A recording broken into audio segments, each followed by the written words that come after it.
సన్నాలకు bonus చెల్లింపులు మరో record సాధించిన రేవంత్ సర్కార్.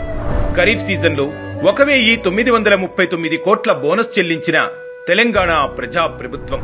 7.49 లక్షల మంది రైతుల ఖాతాలకు నిధులు జమ చేసిన కాంగ్రెస్ సర్కార్.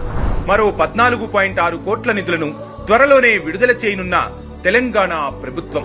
సన్నాలకు క్వింటాకు 500 బోనస్ ఇచ్చి అన్నదాతకు అండగా నిలిచిన రేవంత్ ప్రజా ప్రభుత్వం. ఖరీఫ్ సీజన్లో మొత్తం 71.8 లక్షల మెట్రిక్ టన్నుల ధాన్యం కొన్న తెలంగాణ సర్కార్. ధాన్యం కొనుగోలు చేసిన వారం రోజుల్లోనే రైతుల బ్యాంకు ఖాతాలకు జమైన నిధులు. రేవంత్ సర్కార్ ప్రోత్సాహంతో దేశంలోనే అత్యధిక ధాన్యం పండిన రాష్ట్రంగా నిలిచిన మన తెలంగాణ. రైతు సంక్షేమమే లక్ష్యంగా 2 ఏళ్లలో 1,50,000 కోట్లు కేటాయించిన రేవంత్ ప్రజా ప్రభుత్వం.